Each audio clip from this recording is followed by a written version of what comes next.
Bonjour à toutes et à tous, je suis Philippe Loisor, écrivain, enseignant spirituel et numérologue. Bienvenue sur le podcast Les Petites Flammes. Les Petites Flammes, ce sont les milliers de personnes en quête de vérité comme la flamme d'une bougie.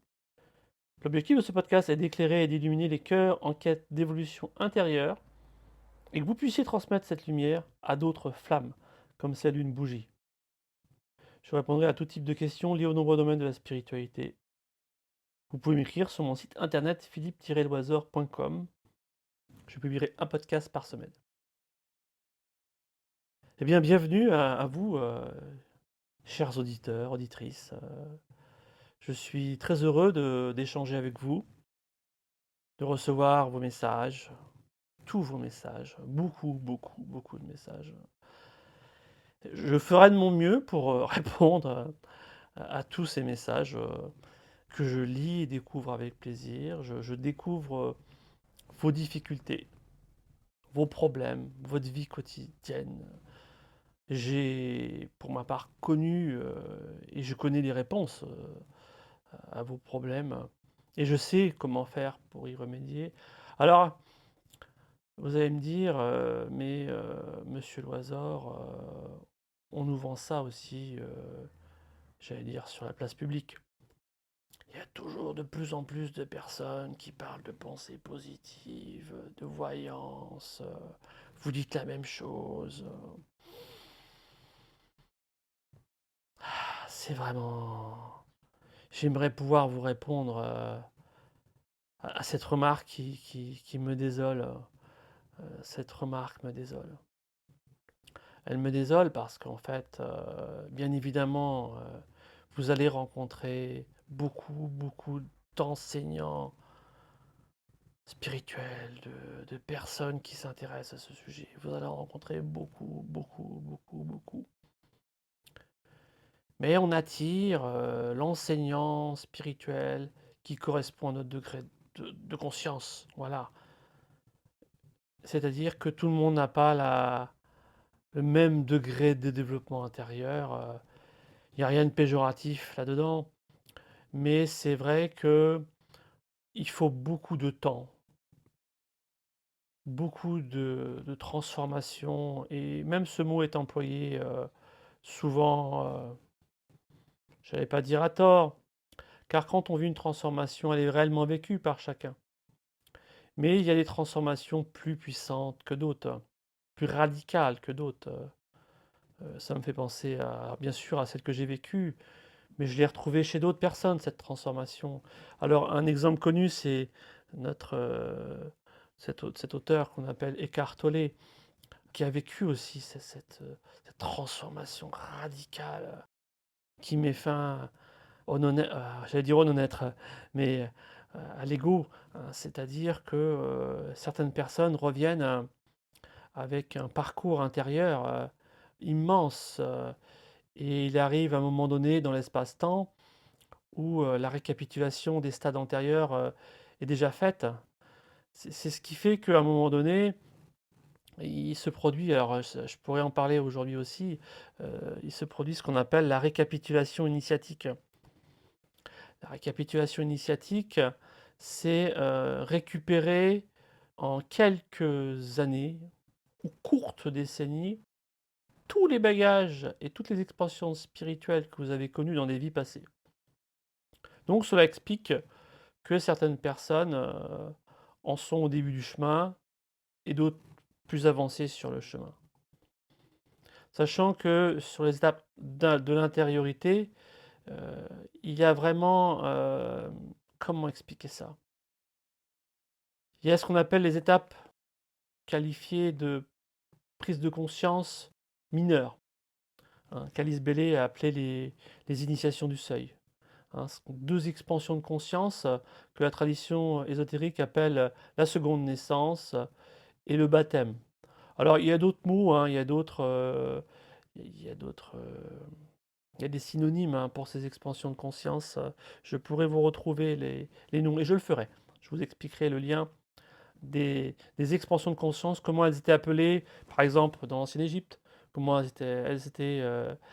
comment elles sont appelées en Inde. Voilà. Donc ça, c'est encore autre chose.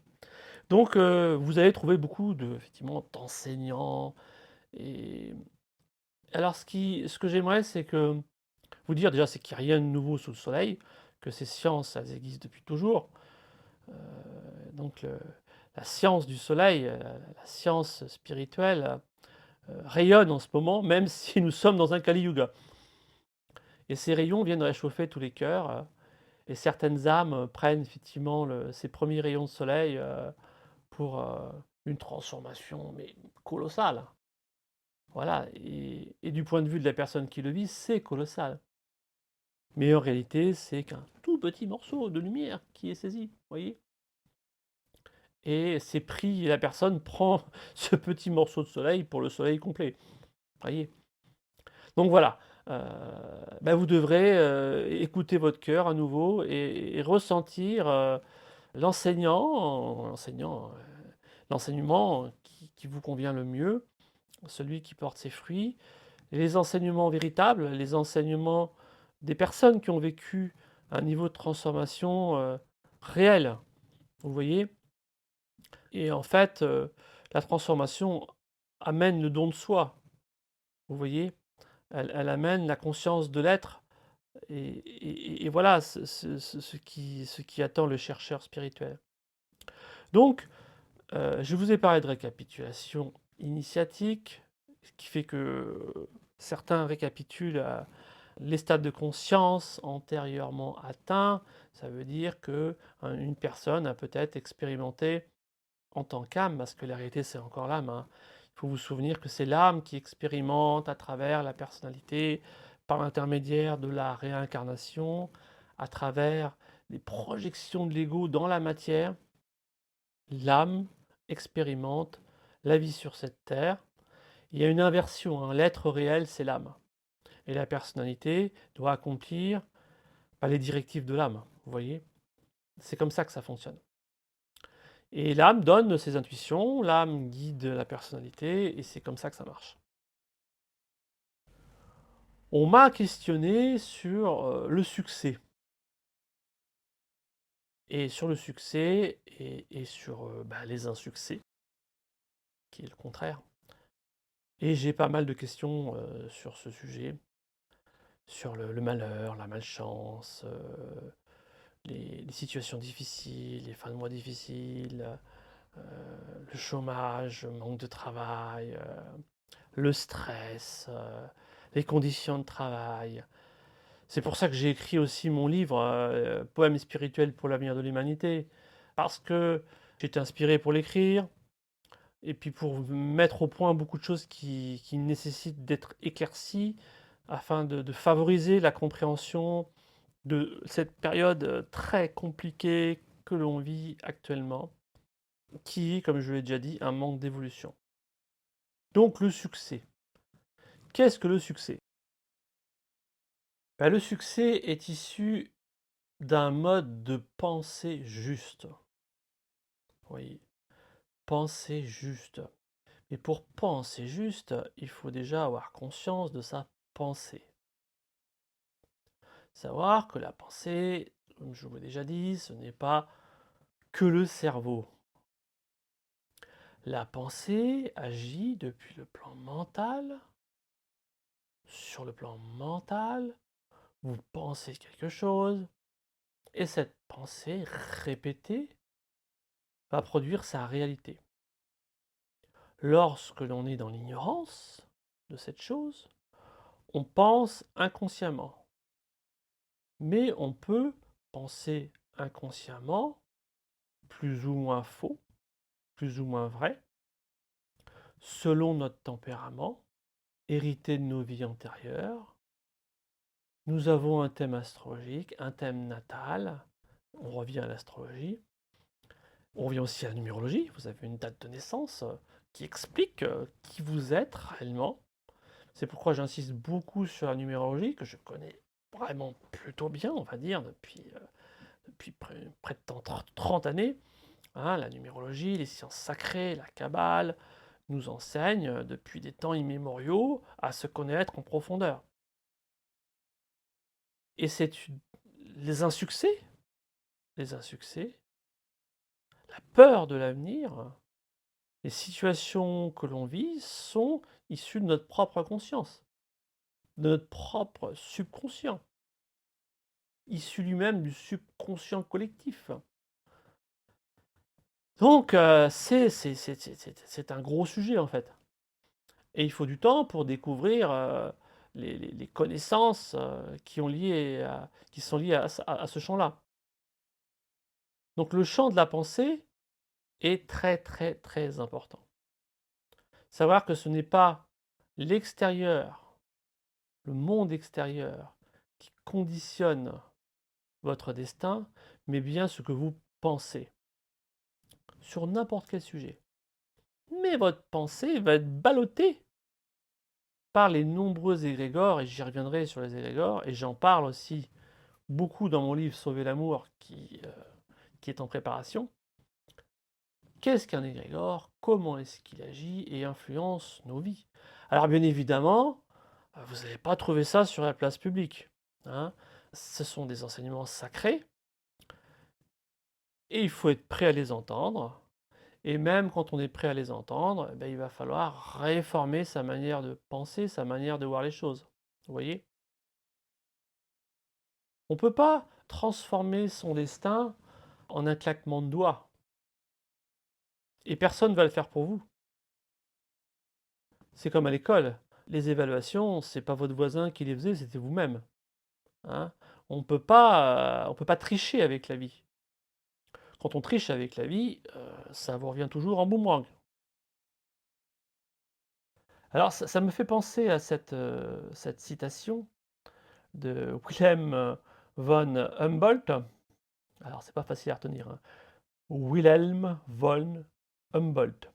Bon, je vous l'écrirai en commentaire, et cette personne nous disait: «La façon dont une personne maîtrise son destin est plus importante que son destin lui-même». Je vous le répète, hein. La façon dont une personne maîtrise son destin est plus importante que son destin lui-même. Alors une dernière fois, la façon dont une personne maîtrise son destin est plus importante que son destin lui-même. Cette citation en dit très très très long sur le pouvoir du libre arbitre, sur le fait de vouloir changer les choses à l'intérieur de votre être. Donc, le succès ou les insuccès, c'est vous-même. Eh oui. Je vois des fois, des émissions sur les plateaux télé, on regroupe des individus, pour les faire plancher, on leur demande leur avis. On leur demande leur avis sur la situation économique actuelle. Ah, comment régler le problème de l'emploi? Ah, régler le problème de l'emploi.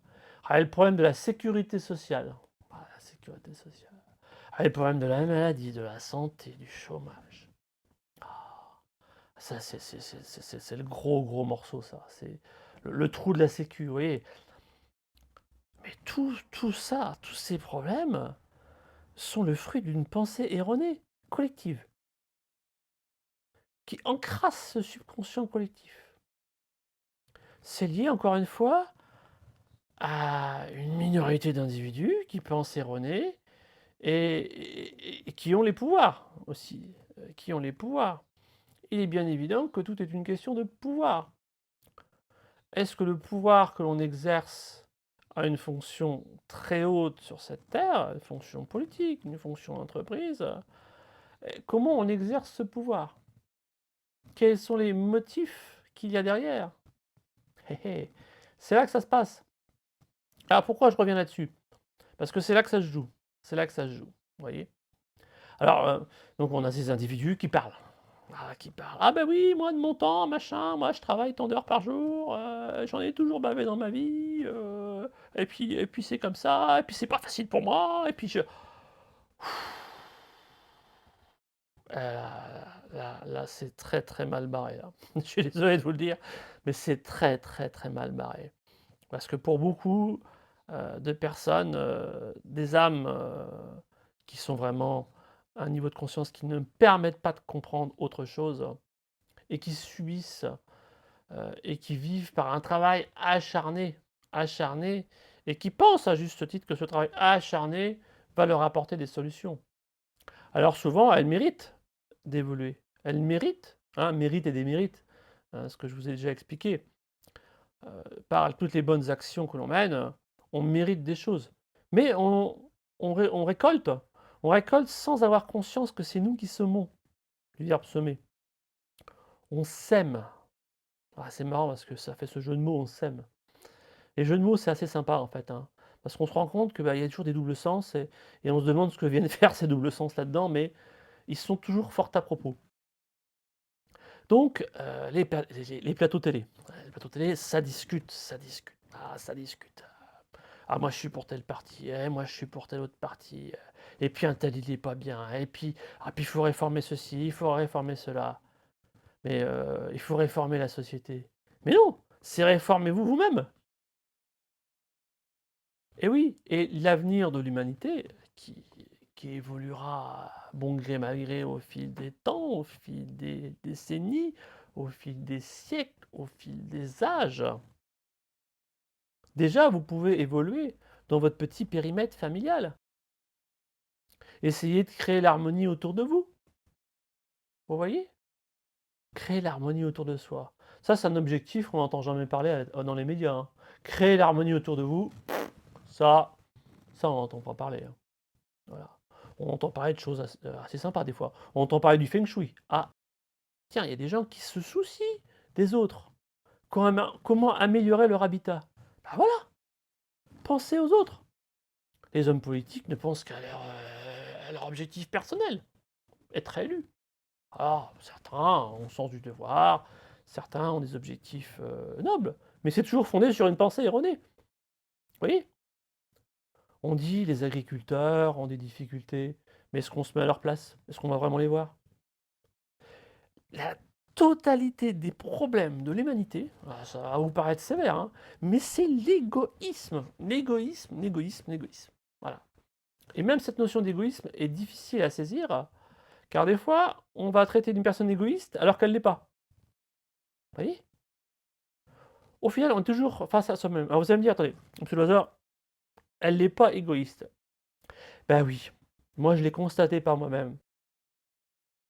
J'ai constaté que des fois, des personnes, ont besoin de s'isoler pour se retrouver toutes seules, pour, se ressourcer, un moment, être en paix.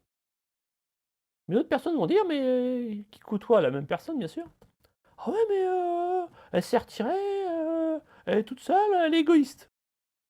Bah non, on n'emploie pas ce mot, comme ça, en fait. Les mots ont un sens profond, vous voyez? Et l'égoïsme, c'est toujours très c'est j'allais dire c'est vicieux, parce que certains vont pas montrer qu'ils sont égoïstes. Au contraire, ils vont faire le contraire pour pas montrer qu'ils le sont. Vous voyez? Donc ça, c'est de la manipulation. Vous voyez? Donc il faut retenir qu'il y a quand même tout ce registre, lié à l'ego, avec tout un tas de fonctionnements qui sont, déviés et déviants. Voilà, et c'est toujours lié à un manque de pureté. Vous voyez? Et en fait, l'astrologue, j'allais dire l'astrologue chevronné, sera capable de vous dire, voilà, dans un thème astral, bah, il y a ça qui va pas, il y a ça qui va pas, voilà. Parce qu'au final, il faut se transformer. Donc ça nous ramène au début du podcast, à ces enseignements qui prolifèrent, par des personnes qui sont qu'au début du chemin. Et qui n'ont pas, vécu, la transformation, qui n'ont pas encore, atteint cette maturité, et c'est pas grave en soi, hein, mais il faut développer une maturité profonde. Et souvent la vérité est pas bonne à dire. Certains ne veulent pas de la vérité. Vous vous rappelez du podcast sur la vérité? Voilà. Donc on veut pas de la vérité. Ah, c'est assez dur, hein, ce que je vous dis là, mais c'est qu'en général on veut la vérité, mais on la veut pas. Vous voyez? Ah bah là non. Ah mais moi je veux bien le succès, mais je veux ce qui m'arrange. Voilà. Je continue ma petite vie d'avant, dérangez-moi pas. Moi je prends que le succès et le reste, adieu. Bah non, ça marche pas comme ça. Voilà. Donc le succès, c'est une attitude. Je vais beaucoup insister. Alors je vous ai parlé du subconscient, mais c'est une question d'attitude juste. D'ailleurs, c'est ce qu'enseignait, notre, cher Carl Schmitt: «Acquérir l'attitude juste envers la vie». Vous voyez? Acquérir l'attitude juste. Et ben, déjà ça, ce n'est plus être en guerre avec le monde. Ça me fait rappeler toujours l'ancienne Égypte, parce que j'étais profondément marqué par l'Égypte, mais en bien, et l'ancienne Égypte. Et et ça me rappelle un passage, d'un livre de Daniel Meroy qui nous parle de l'ancienne Égypte, avec ses soins esséniens, ses excellents soins esséniens, et qui disait, alors c'est une phrase, je ne sais pas si c'est la phrase exacte, mais qui disait, entre un, qui disait: «Homme, contre qui es-tu en guerre?» Alors je j'ai plus le contexte exact, mais ce qui m'avait marqué, c'était: «Homme, contre qui es-tu en guerre?» Alors ça pourrait être la parole, d'un prêtre, égyptien qui s'adresse à une personne souffrante, une personne malade, parce qu'en fait, chaque individu sur cette terre, il est en guerre. Mais il est en guerre contre lui-même, en fait. Il est en guerre contre lui-même et il le sait pas. C'est fort ce que je vous dis. L'homme est en guerre contre lui-même, et en général, pour gagner cette guerre, il s'attaque aux autres. Il projette à l'extérieur le combat. Il projette à l'extérieur le combat. Parce qu'il veut pas de la vérité. Alors l'âme, elle est toujours là, l'âme, hein, la conscience de l'âme. Mérite et démérite, hein, et l'histoire de karma, et les individus, bah, ils veulent pas entendre. Ils veulent pas entendre. Homme, contre qui es-tu en guerre? Ça doit nous amener à une profonde réflexion, d'où l'intérêt de la méditation. Qui sommes-nous réellement? C'est ce qui a toujours été enseigné dans les temples. On enlève des couches et des couches d'illusions. Parce que vous n'êtes pas les autres, vous n'êtes pas la pensée des autres. Vous êtes celui qui est à l'intérieur du corps. Ce qu'on appelle l'habitant du corps avec un grand H. Vous êtes l'habitant du corps. Et lorsqu'on veut réussir sa vie, parce qu'en fait c'est de ça dont il s'agit, on veut être heureux, tout le monde veut être heureux. Mais le être heureux, avoir du succès, ça se démarche avec l'amour des autres, mais pas des mièvreries, pas des embrassades pour faire bien. Vous voyez? C'est un chemin de rectitude, vous voyez? C'est un chemin d'être-té. C'est pas un chemin de faux semblants. Donc le succès, il est lié à ça. Le succès, c'est être vrai. Le succès, c'est être soi-même. Mais le soi-même, c'est l'âme aussi qui s'exprime à travers la personnalité. C'est cette fusion intime qui se fait avec ses vraies valeurs et pas des fausses valeurs. Vous voyez? Donc sur les plateaux télé, ça parle beaucoup. Alors des fois, il en ressort peut-être des bonnes choses, admettons. Mais c'est toujours des verbiages, des discussions qui tournent et ça tourne en rond. Parce que c'est le mental qui tourne en rond. Parce qu'on ne veut pas changer réellement en profondeur. Alors ça va nous ramener sur d'autres sujets qui sont très proches du succès. Le succès, l'argent, et cetera, et ça nous ramène aussi à la notion de karma, à notre destin, ce qu'on est venu faire. Et puis il y a le destin familial, et puis il y a l'évolution par elle-même. L'évolution transcende la vie personnelle. On rentre dans une vie impersonnelle. Pas pour être malheureux, au contraire, pour vivre une vie vraiment pleine de plénitude. Vous voyez? Donc le succès, bah, j'y reviendrai. Le succès, tout le monde y a droit, pour résumer. Tout le monde a droit d'être heureux, mais il faut vraiment revoir toute son approche de l'existence. Et ça se fera par étapes et progressivement. Parce qu'il y a beaucoup d'obstacles à cette compréhension, beaucoup de travail à faire sur soi, beaucoup de ménage à faire à l'intérieur de son subconscient, beaucoup d'habitudes émotionnelles, d'habitudes liées à l'attachement. Il y a beaucoup de peurs qui ne sont pas vos peurs, mais les peurs des autres. Et dès qu'on laisse une peur rentrer, c'est fini, quoi. C'est fini. Ça rentre en vous, ça vous travaille, c'est très puissant. Ça se nourrit, la peur rencontre la peur et ça l'amplifie. Donc la peur a toujours été l'outil de manipulation. Dès qu'il y a la peur, il n'y a pas d'amour. Dès qu'il y a la peur, il n'y a pas d'amour. Et quand il n'y a pas d'amour, il n'y a pas de vie. Vous voyez? Donc tous ceux qui sont dans la fabrique de la peur, on pourrait presque appeler ça comme ça, sont dans l'illusion, dans le mirage, dans la salle de l'ignorance. Et c'est pas bon du tout. Et c'est pas bon du tout. Sauf que là, on a une époque où on commence, où il est donné l'opportunité de pouvoir aller vers le chemin de la connaissance. Et vous avez droit au succès, vous avez droit d'être heureux. Sauf qu'actuellement, on vous le vole, on vous le vole. C'est carrément du vol. Moi, j'appelle ça du vol. C'est vraiment un vol pur et dur de la pensée. Parce que, en fait, de plus en plus, vous penserez moins. Vous penserez moins. Vous penserez que le succès est lié au hasard. On obtient le succès au forceps, comme je dis. On l'obtient en utilisant mille et une méthodes de techniques commerciales, marketing, etc. Alors oui, le commerce, c'est un art, hein, c'est un art. C'est lié à la planète Mercure. C'est un bel art, une belle façon de communiquer aussi. Voilà. Et les entreprises qui fonctionnent avec, en employant cet art de communiquer, elles sont dans le vrai. Mais ceux qui arrachent le succès, qui arrachent par une propagande, une surinformation, ben, elles n'agissent pas dans le bien, le beau et le vrai en fait, hein, vous voyez? C'est complètement différent. On n'arrache rien, on réussit parce qu'on est la réussite, elle se vit déjà en vous. Parce que oui, j'emploie le mot réussite. Réussite et succès sont à l'intérieur de vous-même. Et là intervient le mécanisme du subconscient, et j'allais dire, etc., etc.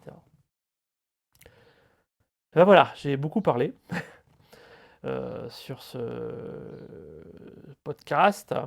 Je vous ai parlé de la récapitulation initiatique en début de podcast, que les personnes reviennent avec des capacités spirituelles enfouies en elles, qu'elles ont travaillé dans des vies passées, et elles sont ramenées à la surface et développées. Donc tout le monde n'a pas le même niveau de développement spirituel. Et c'est une erreur de croire qu'on peut le rattraper en quelques courtes années ou décennies, hein. Car c'est l'âme qui est immortelle, qui, par l'incarnation, à travers l'espace-temps, engrange tout ça. On ne peut pas tout faire et tout acquérir en une seule vie. Par contre, au fil des vies, on acquiert beaucoup de choses et ça reste enfoui en nous et ça peut être réveillé. Voilà, c'est la bonne nouvelle. C'est que vous pouvez réveiller vos capacités spirituelles et commencer à les développer pour ceux qui en sont au début du chemin. Voilà. Alors c'est un podcast qui était un peu plus long sur le succès, la récapitulation spirituelle. Tout ça, c'est intimement lié. Surtout, faites le bien autour de vous. Ayez des pensées justes, une attitude juste, une réflexion juste sur votre environnement, sur ce que vous êtes. Et puis surtout, pensez que votre destin, bah, il n'y a pas de hasard, qu'on peut reprendre son destin en main à n'importe quel moment de son existence. Voilà.